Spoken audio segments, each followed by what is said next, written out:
నమస్తే. మనం హైదరాబాద్లోని ఉస్మానియా యూనివర్సిటీ క్యాంపస్లో ఈరోజు ఒక ప్రముఖమైనటువంటి వ్యక్తి, విశిష్ట వ్యక్తి అని కూడా చెప్పొచ్చు.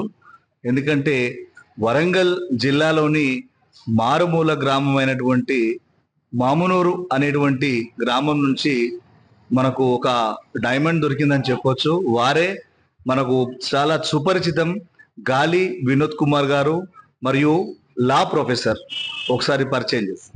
సార్ నమస్తే. సార్ నమస్తే సార్, ఈ ఒకసారి చెప్పండి సార్. నేను ప్రొఫెసర్ గాలి వినోద్ కుమార్, ఉస్మానియా విశ్వవిద్యాలయంలో మాజీ డీన్ ఫ్యాకల్టీ ఆఫ్ లా మరియు తెలంగాణ విశ్వవిద్యాలయంలో డీన్ ఫ్యాకల్టీ ఆఫ్ లాగా చేశాను. గత 20 సంవత్సరాలుగా టీచింగ్ ఫ్యాకల్టీలో పనిచేశాను. ముఖ్యంగా ఒక ప్రపంచంలో 12 విశ్వవిద్యాలయాల్లో బోధించాను. దాంట్లో కీలకమైన విశ్వవిద్యాలయం అంబేద్కర్ చదువుకున్న కొలంబియా, అలాగే లండన్ స్కూల్ ఆఫ్ ఎకనామిక్స్, వాటిలలో కూడా నా పరిశోధన పత్రాలు సమర్పించడం జరిగింది. అక్కడ బోధన చెప్పడం జరిగింది. ఆక్స్ఫర్డ్, హార్వర్డ్ ఇట్లాంటి విశ్వవిద్యాలయాల్లో కూడా, ప్రపంచంలో ప్రసిద్ధిగాంచిన విశ్వవిద్యాలయాల్లో నా పరిశోధన పత్రాలు సమర్పించిన ప్రొఫెసర్గా ఇవాళ అతి చిన్న వయసులో 106 సంవత్సరాల చరిత్రలో the youngest dean in Osmania university, అంటే ఏ అప్పర్ కాస్ట్ వాళ్ళు కూడా కాదు, ఒక దళిత్ ప్రొఫెసర్గా, అందులో ఒక మాదిగా సామాజిక వర్గానికి సంబంధించిన ప్రొఫెసర్గా ఇవాళ రికార్డు డిపార్ట్మెంట్లో రికార్డు సృష్టించడం జరిగింది.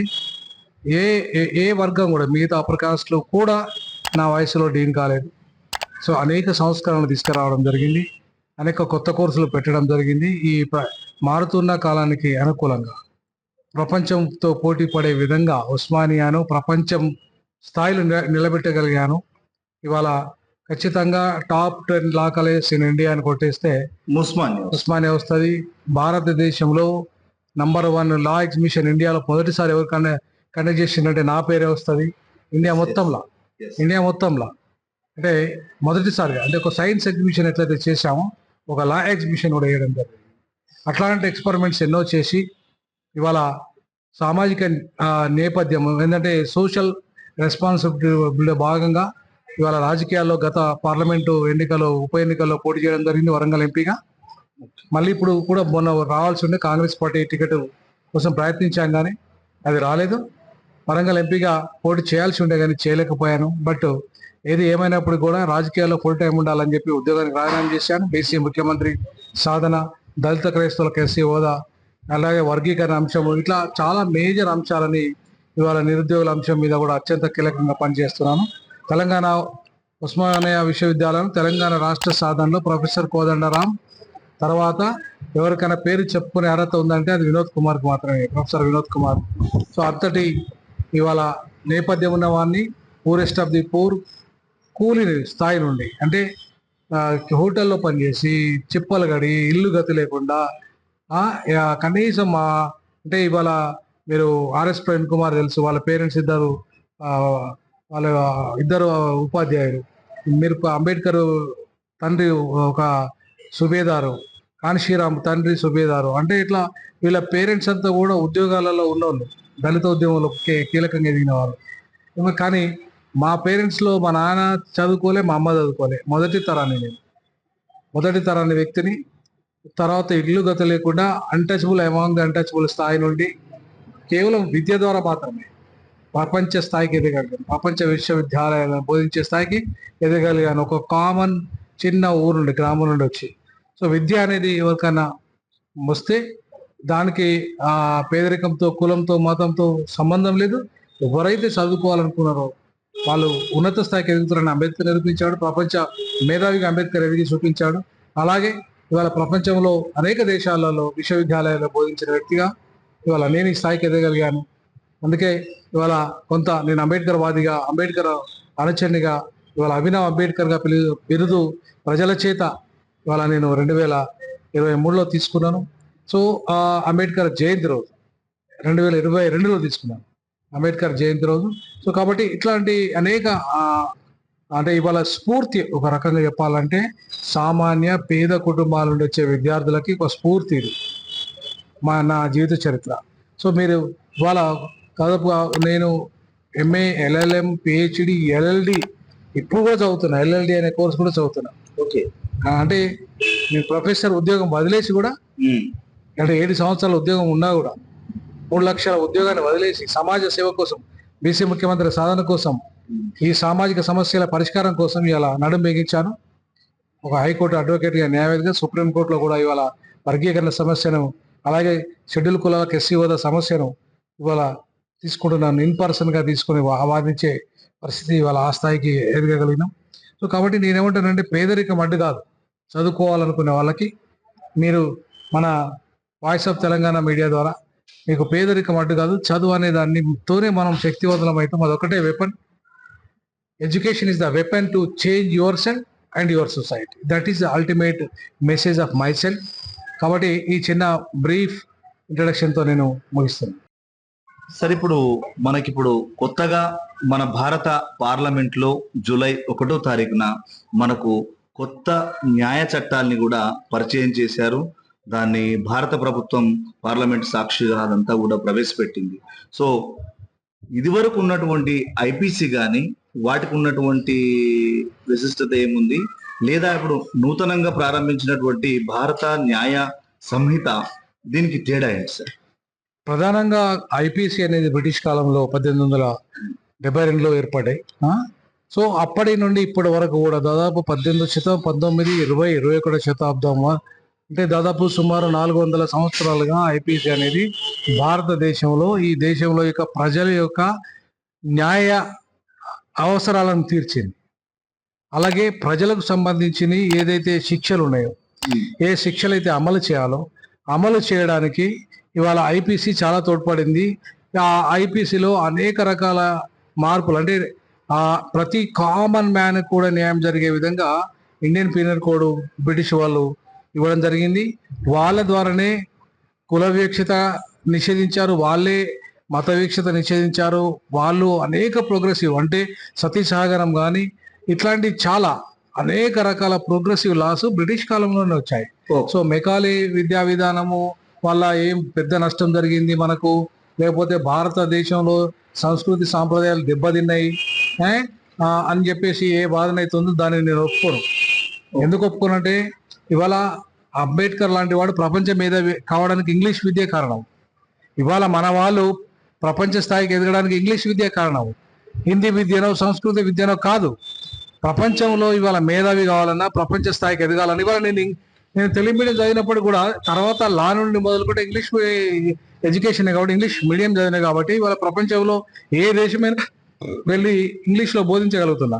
అంతేగాని నేను హిందీ ఒకవేళ పరిమితమైన అనుకోండి, నేను భారతదేశం తప్ప మిగతా దేశాల్లో హిందీ బోధించే పరిస్థితి ఉండదు. నేను ఒకవేళ సంస్కృతం అయినా సరే ఈ దేశంలో కొంతమందికి మాత్రమే అర్థమవుతుంది, అది కూడా బ్రాహ్మణులకు మాత్రమే అర్థమవుతుంది.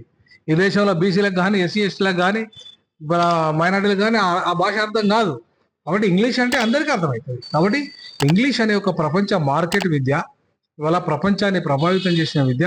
ప్రపంచంలో ఉన్న చట్టాలు, న్యాయాలు అన్నీ కూడా ఇవాళ ఇంగ్లీషులోనే మేజర్గా 198 దేశాల్లో దాదాపుగా 190 దేశాలు కూడా ఇంగ్లీష్లోనే తన యొక్క న్యాయ విద్యను ఇవాళ అమలు చేస్తున్నాయి. కొన్ని చైనా, జపాన్ ఇట్లాంటి కొన్ని దేశాలు తప్ప మిగతా దేశాలన్నీ కూడా ఇంగ్లీష్కే ప్రాధాన్యత ఇచ్చాయి. ఈవెన్ ఉర్దూ మీడియం ఉన్న ఈ దేశాలు కూడా చాలా వరకు ఇంగ్లీష్లోనే బోధన చేస్తున్నాయి.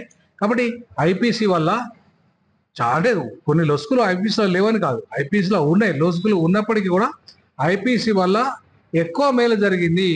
ఇప్పుడు ఈ న్యాయ సంహిత ఒక రకంగా హిందీ ఆధిపత్యాన్ని, సంస్కృత భాష ఆధిపత్యాన్ని ఈ దేశంలో ఇవాళ తీసుకురాగలిగింది. దానివల్ల ఇప్పుడు అదే ఇంగ్లీష్లో ఉంటే భారతదేశంలో ప్రతి రాష్ట్రంలో ఏ భాష మాట్లాడినా ఇంగ్లీష్ నేర్చుకుంటాడు, చెప్పగలుగుతాడు. ఫర్ ఎగ్జాంపుల్ దక్షిణాది తీసుకోండి, దక్షిణాదిలో ఎవరికి హిందీ రాదు సరిగా, ఓన్లీ ఉర్దూ. కొంత హైదరాబాద్లో ఉన్న వాళ్ళకి ఉర్దూ వస్తారు కానీ హిందీ రాదు. మరి అట్లాంటి బలవంతంగా హిందీలో ఇవాళ పెట్టడం వల్ల మొత్తం హిందీ చదవలేని పరిస్థితి, హిందీలో రాయలేని పరిస్థితి. హిందీలో ఎట్లా ఆర్గ్యుమెంట్ చేస్తాం? ఒక చదవకుండా రాయకుండా హిందీలో ఆర్గ్యుమెంట్ దక్షిణాది వాళ్ళు ఎట్లా చేయగలుగుతారు? అలాగే మీరు ఈశాన్య రాష్ట్రం పోండి, ఈశాన్య రాష్ట్రాల్లో వాళ్ళు ఇంగ్లీష్ తప్ప ఇంకో భాష మాట్లాడరు. ఈవెన్ ట్రైబల్స్ కూడా ఇంగ్లీషే మాట్లాడతారు, లేదా వాళ్ళ గౌండ్ భాషలో వాళ్ళ భాషలు మాట్లాడతారు. సో వాళ్ళ భాషలో ఇది లేదు కాబట్టి ట్రైబల్ ఇంగ్లీష్లో ఎక్కువ మాట్లాడతారు. కాబట్టి ట్రైబల్స్ కూడా ఈశాన్య రాష్ట్రాల్లో కూడా ఇది పనికిరాదు, హిందీ పనికిరాదు. ఇక నీకు పనికొచ్చేది ఎక్కడ అంటే ఉత్తర భారతదేశంలో. సో ఉత్తర భారతదేశంలో హిందీ అనేది ఎక్కువ మాట్లాడతారు కాబట్టి ఉత్తర భారతదేశాలకు ఎక్కువ పనికొచ్చే భాషగా ఇవాళ హిందీని చూడాలి మనం. అలాగే సంస్కృతం అనేది ఎవరు మాట్లాడరు నాకు తెలిసి బ్రాహ్మణులు తప్ప అందులో బ్రాహ్మణులు కూడా అన్ని 12 శాఖల బ్రాహ్మణులు సంస్కృతం మాట్లాడరు. ద్రవిడ బ్రాహ్మణులు సంస్కృతం మాట్లాడరు. ఈశాన్య బ్రాహ్మణులు సంస్కృతం సరిగా మాట్లాడేది మన ఉత్తరాది బ్రాహ్మణులే సంస్కృతం మాట్లాడతారు. ఎందుకంటే ఆ భాషా మూలాలు వాళ్ళకు ఉన్నాయి. కాబట్టి ఏ రకంగా చూసినా ఈ హిందీ అండ్ సంస్కృత్ ఈ 2 భాషా ఆధిపత్యాన్ని ఇవాళ మన మీద రుద్దడం, దేశం మొత్తం మీద 145 కోట్ల మీద రుద్దడానికి ఈ న్యాయ సంహిత పేరు మీద వాళ్ళు మనకి అలా ఆ చట్టాలను రూపొందించారు. సో అవి ఒక రకంగా మనకు ఇప్పుడు ఈ చట్టాలు తప్పుగా ఉన్నాయంటారా, భాష ఇబ్బందిగా ఉందంటారా? వాళ్ళు పెద్దగా మార్పులు చేసింది ఏం లేదండి. మార్పులు చేసింది ఏం లేదు, పేరు మార్చింది అంతే. సెక్షన్లు సేమ్ ఉన్నాయి. ఇప్పుడు ఐపీసీలో 302 ఉన్నది మర్డర్ కేసు, 302 కూడా 307 ఉన్నది. పేరు మార్చింది, హిందీ పేర్లు మార్చారు, సెక్షన్ల నంబర్లు మార్చారు, అంతేగాని సేమ్ అంటే ఎక్స్ప్లెనేషన్ సేమ్. సో నీకు కొత్తగా మార్పులు వచ్చినాయి అంటే గతంలో 15 రోజుల లోపే నువ్వు ఏదైనా అంటే నీకు ఇంట్రాగేషన్ చేయాలన్నా పోలీస్ కస్టడీ తీసుకోవాలని 15 రోజులే ఉండేది. దానివల్ల ఏంటంటే పోలీసులు దగ్గర మనం ఎక్కువ ఉండడానికి ఆస్కారం లేదు. కానీ ఇప్పుడు ఏమైంది, దానికి లిమిటేషన్ లేకుండా పోయింది. అంటే 60 రోజులు ఉంచుకోవచ్చు, 90 రోజులు ఉంచుకోవచ్చు పోలీస్ కస్టడీలో. ఆ రోజే 90 రోజుల దగ్గర ఉంచుకొని కూడా ఈ రోజు అరెస్ట్ చేసినట్టు చూపెట్టచ్చు. ప్రాబ్లం అక్కడ వస్తుంది. నువ్వు అంతకుముందు 15 రోజులు లిమిట్, అంతకంటే ఎక్కువ పోలీస్ కస్టడీ ఉండడానికి లేదు. 24 గంటలలోనే నువ్వు అక్కడ మ్యాజిస్ట్రేట్ ముందర చేయాలి, అదే జ్యుడిషియల్ మ్యాజిస్ట్రేట్.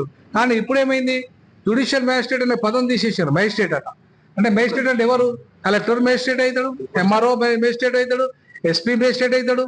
అంటే ఇవాళ పోలీసులకు సంపూర్ణమైన అధికారాలు ఇచ్చినట్టుగా ఇవాళ మనం భావించాలి. ఎందుకంటే పోలీసు రాజ్యం అనేది ఇవాళ ఈ న్యాయ సంహిత ద్వారా, ఇండియన్ ఐపీసీ ద్వారా, సిఆర్పిసి అంతకుముందే సిఆర్పిసి సవరణ జరిగింది, దాంతోనే ఎస్సీ ఎస్టీ అట్రాసిటీ యాక్ట్ కానీ మిగతా మహిళా చట్టాలు కానీ నిర్వీర్యం అయిపోయినాయి. ఇప్పుడు పోలీసులకు ఇంకా పూర్తిగా అధికారం ఇచ్చే విధంగా, పోలీస్ స్టేషన్లో బెయిల్ వచ్చే విధంగా అది సిఆర్పిసి సవరణ జరిగింది. మరి ఇంకా మళ్ళీ ఇప్పుడు ఏమైందంటే 90 రోజుల దాకా నువ్వు అవకాశం ఇస్తున్నావు పోలీసులకి, వితౌట్ వారెంట్ తో కూడా వచ్చి నిన్ను అరెస్ట్ చేసే పరిస్థితి కల్పించినావు. ఈ రకంగా ఈ నల్ల చట్టాలుగా మారిపోయినాయి. ఇది న్యాయ చట్టాలు కాదు, ఇవి నల్ల చట్టాలు అయిపోయినాయి.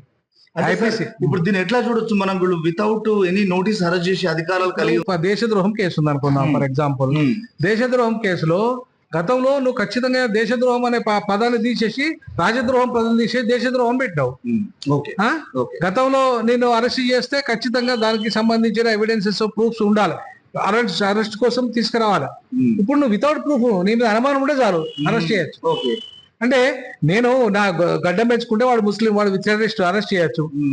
అంటే ఈ రకంగా నీకు వితౌట్ ప్రూఫ్ తోని కూడా నీకు అనుమానంతో అరెస్ట్ చేస్తావు. సో ఈ రకమైన చట్టాలు ఇవాళ చాలా కఠినంగా మారినాయి. సో దాని వల్ల ఏమైతుందంటే ఇప్పుడు వచ్చినటువంటి భారత న్యాయ చట్టంలో కలిగిన ఎక్కువ అవకాశాలు మరి న్యాయమూర్తికి ఎక్కువ విలువనిచ్చేవిగా ఉన్నాయా, లేకుంటే పోలీసు వారికి పవర్ ఇచ్చినట్టుగా ఉందా? పోలీసు వాళ్ళకే పవర్ ఇచ్చినట్టుగా ఉన్నది. ఇప్పుడు న్యాయం బదులు అన్యాయం దిశగా ఈ చట్టాలు రూపొందించే అనిపిస్తుంది. న్యాయమూర్తులకు ఇవ్వాల్సిన అధికారాలు పోలీసులకు ఎట్లా ఇస్తారని నాకు అర్థం కాదు. పోలీసులకు ఎక్కువ అధికారాలు ఉంటే పోలీసులు ఇష్టారాజ్యంగా పొలిటికల్ లీడర్లు ఇన్ఫ్లుయెన్స్ చేసేది న్యాయమూర్తులను కాదు, పోలీసులను. ఇదివరకు మనకు జ్యుడిషియల్ మ్యాజిస్ట్రేట్ అని లేకుంటే మ్యాజిస్ట్రేట్ అని ఉండేది. మ్యాజిస్ట్రేట్ అనేది లేదు, జ్యుడిషియల్ మ్యాజిస్ట్రేటే. జ్యుడిషియల్ మ్యాజిస్ట్రేట్ దగ్గర నువ్వు 24 గంటలలో నువ్వు ప్రొడ్యూస్ చేయాలి, ప్రజెంట్ చేయాలి. ఇప్పుడు ఏం చేశారు, 15 రోజులు టైం ఇచ్చారు వాళ్ళకి. 15 రోజులు అంటే ఒక రోజులో 24 గంటలు వేరు, 15 రోజులు వేరు. అంటే ఇప్పుడు పోలీసుల దగ్గర 15 రోజులు ఉండాల్సి వస్తుంది. కానీ అంతకుముందు చట్టంలో ఎట్లా ఉండదు, 24 గంటల్లో. అది కూడా జ్యుడిషియల్ మ్యాజిస్ట్రేట్. ఇప్పుడేంది, మెజిస్ట్రేట్ అంటే ఎవరికైనా చేయొచ్చు 15 రోజులలో. ఎవరికి, పోలీసుకు చేయొచ్చు, నువ్వు కలెక్టర్ చేయొచ్చు, ఎంఆర్ఓ చేయొచ్చు, ఎవరికైనా చేయొచ్చు. అరే వాళ్ళ ద్వారా పెద్ద న్యాయం జరిగే అవకాశం లేదు బాధితులకు. అసలు మన దేశంలో పాపం చట్టం తెలియని వాళ్ళు 80%, 90% ఉంటారు. అందులో పేద బడుగు బలహీన వర్గాలకు అసలే తెలియదు పోలీసులు అంటే భయం. మరి న్యాయమూర్తి దగ్గరకైనా పోయి ఓపెన్ గా మాట్లాడే అవకాశం ఉంది, కానీ ఈ పోలీసుల దగ్గర పోయి మాట్లాడే పరిస్థితి లేదు. ఎందుకు లేదంటే అట్లుంది మన తెలంగాణలో. ముఖ్యంగా అయితే ఈ తెలంగాణలో టెర్రరిజం, ఒక నక్సలైట్లను ఎట్లయితే ఇష్టారాజ్యంగా ఎన్కౌంటర్లు చేసి ఫేక్ ఎన్కౌంటర్లు చేశారో, ఉత్తర భారతదేశంలో ఎట్లయితే బుల్డోజర్ పేరు మీద ఇవాళ న్యాయం జరుగుతున్నదో, ఇష్టారాజ్యంగా పోలీసులు ఎన్కౌంటర్ చేసేస్తే ఓపెన్ గా రోడ్డు మీద చేసి చంపేస్తున్నారండి. పోలీసులకు అట్లాంటి అధికారులు ఇస్తే ఇవాళ అధికారికంగా ఇస్తే ఎంత దుర్మార్గాలు జరుగుతాయి.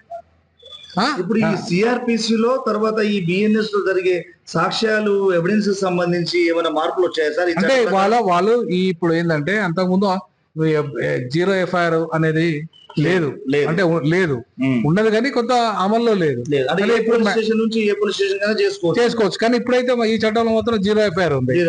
జీరో ఎఫ్ఐఆర్ కూడా ఆన్లైన్ లో చేసుకోవచ్చు. దీని వల్ల ఉపయోగం ఉంటది. జీరో ఎఫ్ఐఆర్ వల్ల ఉపయోగం ఉంటుంది. ఎందుకంటే బాధితుడు సడన్ గా ఎక్కడో జరిగింది ఇన్సిడెంట్, వాడు మా పరిధిలోకి రాదంటాడు, వాడు మా పరిధిలోకి రాదంటాడు, వీడు మా పరిధిలోకి రాదంటాడు. ఒకడు పోలీసుడు పట్టించుకోడు. ఒక అర్ధరాత్రి పూట మహిళ ఎక్కడికి పోతుంది, రేపు జరుగుతుంది. దీని మనకు భారతీయ సినిమాలో ఒక సన్నివేశం కూడా ఉంది. కమల్ హాసన్ కూతురు బ్లాస్టింగ్ లో అది ఫైర్ యాక్సిడెంట్ అయితే ఆవిడని తీసుకెళ్లి పోలీస్ స్టేషన్ వెళ్తే వాళ్ళు పంచనామా చేయండి, మా పరిధిలోకి రాదంటారు, హాస్పిటల్ కి వెళ్ళమంటారు. నిజం, ఇది ఇవన్నీ కూడా ఏంటంటే జీరో ఎఫ్ఐఆర్ ఇవాళ ఇవ్వడం చాలా మంచిది, చాలా సాల్వ్ అయిన తర్వాత ఆన్లైన్ పెట్టడం ఇంకా మంచిది. ఎందుకంటే పోలీసు వాళ్ళ దగ్గరికి అర్ధరాత్రి కూడా ఇన్సిడెంట్ జరుగుతుంది, ఫోన్ అయితే దగ్గరలోనే ఉంటది కాబట్టి ఇక్కడే ఫోన్ లోనే డైరెక్ట్ వాట్సాప్ ద్వారా పెట్టచ్చు. సో ఎఫ్ఐఆర్ అనేది ఒక మెయిల్, చాలా మెయిల్ జరుగుతుంది. తర్వాత ఇంకోటి దీంట్లో న్యాయ సమితిలో ఏం జరిగిందంటే ఎవిడెన్స్ ఆన్లైన్ కి ఎక్కువ ప్రియారిటీ ఇచ్చారు. అంటే నువ్వు ఇంట్లోనే కూర్చొని నీ ఎవిడెన్స్ ను ప్రొడ్యూస్ చేసుకోవచ్చు ఆన్లైన్ లో. చాలా బాగుంది. అంటే ఎలక్ట్రానిక్ ఎవిడెన్స్ కూడా ఎవిడెన్స్. ఇప్పుడు గతంలో ఎలక్ట్రానిక్ ఎవిడెన్స్ కాదు, ఎలక్ట్రానిక్స్ ఎవిడెన్స్ కూడా వాళ్ళు చట్టబద్ధం చేశారు.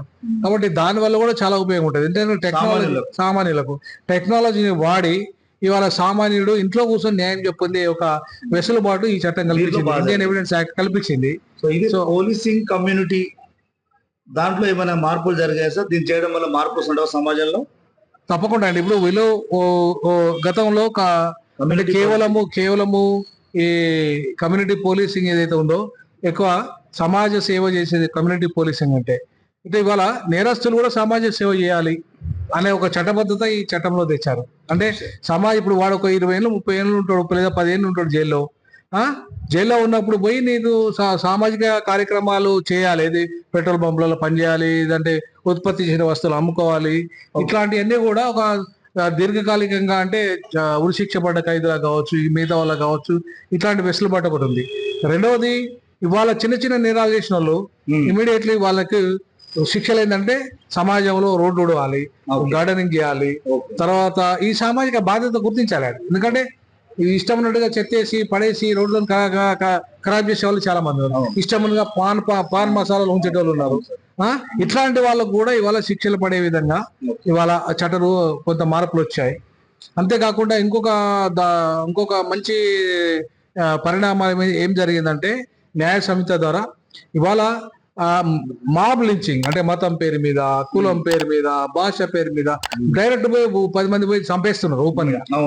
వాళ్ళకు ఉరిశిక్ష ఖరారు చేసే అధికారాన్ని ఇచ్చింది. వాళ్ళ మాబ్ లించింగ్ అంటే ఒక మూకదాడి ఎక్కువ జరుగుతున్నాయి. చాలా చోట్ల జరుగుతున్నాయి, దేశవ్యాప్తంగా జరుగుతున్నాయి, హైదరాబాద్ లో చాలా చోట్ల జరుగుతాయి. అంతటా ఇక్కడే కాకుండా దేశం మొత్తంలో జరుగుతున్నాయి. వాళ్ళకు ఉరిశిక్ష 10 లక్షల ఫైన్ అనేది కూడా దీంట్లో ఈ న్యాయ సంస్థలో వచ్చిన పెద్ద గొప్ప మార్పు అది. దాన్ని కూడా మనం స్వాగతించాలి. అలాగే మహిళలకు కూడా ఇవాళ చాలా వెసులుబాటు కల్పించింది. మహిళల విషయంలో స్ట్రింజెంట్ లాస్ తీసుకొచ్చింది. మహిళలకు రక్షణ కల్పించే విధంగా, తర్వాత పనిష్మెంట్స్ విషయంలో ఎక్కువ రోజులు కాకుండా 90 రోజుల్లోనే పూర్తిగా ఛార్జ్ షీట్ వేసేటట్టుగా చాలా బాగుంది. కంప్లీట్ గా కేసు అయిపోవాలా సార్. బేసికల్ గా సార్ ఎంటైర్ ఎన్ని రోజుల నుంచో చాలా రోజులు ఎన్ని చట్టాలు ఉన్నా కూడా మనకు అది అమలు సాధ్యం కానటువంటి ఆ వెసులుబాటు లేనటువంటి చట్టాలు మనకు ఉన్నాయి. వాటిల్లో ముఖ్యంగా పసిపిల్లలు, మహిళలపై అత్యాచారాలు లేకుంటే లైంగిక దాడులు జరుగుతున్నప్పుడు దీనికి సంబంధించి మన భారత న్యాయ సంహితలో ఏమైనా కొత్త చట్టాలు ఏమైనా చేశారు పరిష్కారం? పిల్లల కోసం, చిన్నపిల్లల మీద అత్యాచారాలు, లైంగిక దాడులు, తర్వాత మహిళల మీద మూక అత్యాచారాలు, లైంగిక దాడులు, వీటన్నిటి మీద తక్షణంగా చర్య, తర్వాత మేజర్ గా చంపేస్తే ఉరిశిక్షలు, అత్యాచారం ప్లస్ చంపేస్తే ఉరిశిక్షలు అమలయ్యే విధంగా. అది కూడా చాలా లాంగ్ పెండింగ్ కేసు 30 ఏళ్ళు 10 ఏళ్ళు 20 ఏళ్ళు పట్టేటట్టు కాదు. ఇప్పుడు వెంటనే 90 ఏళ్లలో కంప్లీట్ కావాలి. 90 రోజుల్లో 90 రోజుల్లో కంప్లీట్ కావాలా. చార్జ్ షీట్ వేయడం కంప్లీట్ చేయాలి. కేసెస్ 6 నెలలు కంప్లీట్ చేసుకోవాలా. ఓకే. కంప్లీట్ గా జడ్జిమెంట్ వాళ్ళకి అనుకూలంగా వచ్చేసేయాలి. ఇది కూడా స్వాగతించాలి. స్వాగతించదగ్గ పరిణామము. ఇవాళ ఏంటంటే ఒకటి దీన్ని అంటే న్యాయ సంస్థలు అన్ని అన్యాయమే జరిగిందని చెప్పలేదు కానీ నేను న్యాయం సంబంధించిన అనేక విషయాలు ఉన్నాయి, కొన్ని అన్యాయంగా కూడా ఉన్నాయి. పోలీసు రాజ్యంగా మారే అవకాశాలు ఉన్నాయి. దాన్ని కంట్రోల్ చేసేటట్టుగా జ్యుడిషియల్ మ్యాజిస్ట్రేట్ అనే పదాన్ని తిరిగి మళ్ళీ పెట్టిస్తే బాగుంటది. తర్వాత పోలీసులకు పరిమితమైన అధికారులు ఇవ్వాలి, మెజిస్ట్రేట్ కి ఎక్కువ అధికారాలు ఇవ్వాలి. ఇవాళ ఏమైపోయిందంటే న్యాయమూర్తులకు తక్కువ అధికారులు, పోలీసులకు ఎక్కువ అధికారులు అయిపోయినాయి ఈ న్యాయ సమితి ద్వారా. సో దాంతో ఏమవుతుందంటే రేపు పోలీసు రాజ్యం రావడం వల్ల దేశంలో అంటే న్యాయం జరిగే బదులు అన్యాయం ఎక్కువ అవుతుంది. అందులో ముఖ్యంగా ఈ పోలీసు వ్యవస్థ ఫ్రెండ్లీ పోలీసింగ్ కాదు మన ఇండియాలో. ఇప్పుడు అమెరికాలో, యూరోప్ లాంటి దేశాలలో ఫ్రెండ్లీ పోలీసింగ్ ఉంటది. అక్కడ ఒక ఫోన్ చేస్తే ఒక వాట్సాప్ మెసేజ్ వచ్చేస్తారంట పోలీస్. ఒక ఇన్సిడెంట్ జరిగితే 5 నిమిషాల్లో పోలీస్ అంతా హెలికాప్టర్ వస్తుంది. ఒక యాక్సిడెంట్ జరిగితే 5 minutes లో వచ్చి హెలికాప్టర్ లో శవం తీసుకొని పోతే, కారణం తీసుకొని పోతే హెలికాప్టర్. కానీ ఇక్కడ ఆ పరిస్థితి లేదు. ఇంకా అట్లాంటి పరిస్థితి వస్తే నిజంగానే బాగుంటది. బట్ ఇంకా పోలీసు ఆ స్థాయిలో రెస్పాన్స్ లేదు మన దగ్గర. కమ్యూనిటీ పోలీసింగ్ రాలేదు, ఫ్రెండ్లీ పోలీసింగ్ అసలే రాలేదు. సో కాబట్టి ఇవన్నిటిని కూడా పోలీసులకు ఇంకా ఎక్కువ పవర్స్ ఇస్తే అన్యాయం జరుగుతుంది. కాబట్టి వాళ్ళకి కూడా కొంచెం తగ్గిస్తే బాగుంటది. తర్వాత జ్యుడిషియల్ మ్యాజిస్ట్రేట్ కి ఎక్కువ పవర్స్ ఇవ్వాలి. తర్వాత గతంలో ఉన్న 24 గంటలు ఎవరైతే మ్యాజిస్ట్రేట్ దగ్గర ఉండాలో జ్యుడిషియల్ మ్యాజిస్ట్రేట్ దగ్గరికే పంపాలా, పోలీసుల దగ్గర కాకుండా, లేదంటే కలెక్టర్ దగ్గర కాకుండా. కలెక్టర్ చాలా సవలక్ష పనులు ఉంటాయి. వాళ్ళు రెవెన్యూ ఇష్యూస్ చూడాలి, రకరకాల ఇష్యూస్ చూడాలి, సంక్షేమ పథకాలు చూడాలి. ఇవన్నిటికి మళ్ళీ ఇది పెడితే ఎక్కడ చూస్తారంటే మళ్ళీ అందులో పోలీసు డైరెక్ట్ కలెక్టర్ కు, ఎమ్మెల్యేకు, ఎంపీకి, మినిస్టర్లకు బాగా దగ్గర సంబంధం ఉంటుంది. కాబట్టి ఇన్ఫ్లుయెన్స్ అవుతారు వాళ్ళు. కాబట్టి డైరెక్ట్ మ్యాజిస్ట్రేట్ కి అయితే మేజర్ పాయింట్ ఇది మిస్ అయింది. అందులో దాన్ని తిరిగి మళ్ళీ ఈ కొన్ని అమెండ్మెంట్స్ తెచ్చే దాంట్లో ఇది తెస్తే బాగుంటది. ఇట్లాంటి అమెండ్మెంట్స్ రావాల్సిన అవసరం ఎంతైనా ఉంది. Thank you sir. మీ యొక్క విలువైన సమాచారాన్ని ఈ భారత న్యాయ సంహితలో ఉన్నటువంటి అనేక అంశాలపైన మీరు చక్కటి వివరణ ఇచ్చారు. మీకు ప్రత్యేక ధన్యవాదాలు. ఈరోజు ఉస్మానియా యూనివర్సిటీలో ఉన్నటువంటి మన ప్రొఫెసర్ శ్రీ గాలి వినోద్ కుమార్ గారిని కలవడం జరిగింది. భారత న్యాయ సంహిత అనే నూతన చట్టం ప్రారంభమైన తర్వాత దానిలోని ఒడిదుడుకులు ఎలా ఉన్నాయి, చట్టాలు ఎలా ఉన్నాయి, చట్టాల్లో జరిగిన మార్పులు ఏంటి అనే అంశాలపైన వారితో మాట్లాడడం జరిగింది. వారు చాలా విలువైనటువంటి విషయాల్ని మనకి ఈరోజు తెలియజేశారు. అదేవిధంగా ఈ జ్యుడిషియల్ మ్యాజిస్ట్రేట్ అనేటువంటి అంశం చాలా ప్రధానమైంది. ఒక నేరస్తుని నేరారోపణ జరిగిన తర్వాత లేదా అతన్ని ప్రవేశపెట్టే విధానంలో 15 రోజులు అనేది చాలా కఠినం. అది 24 గంటలు అనేది చాలా తొందరగా చేస్తే బాగుంటుంది. ఈ మధ్యలో ప్రభావితమయ్యే అవకాశం ఉంటుంది. కాబట్టి పరిమిత అధికారాలు జ్యుడిషియల్ డిపార్ట్మెంట్కే ఉంటే బాగుంటుంది. పోలీస్కి ఎక్కువ పవర్స్ ఇస్తే చాలా విషయాల్లో సమాజం తప్పుదోవ వెళ్ళే అవకాశాలు ఎక్కువగా ఉన్నాయి.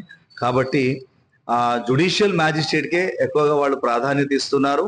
ఇంకా ఇలాంటి ఈ చట్టాల్లో అనేక అమెండ్మెంట్స్ కూడా చేంజ్ చేయాల్సిన అవసరం కూడా ఉందని వారు అభిప్రాయపడ్డారు.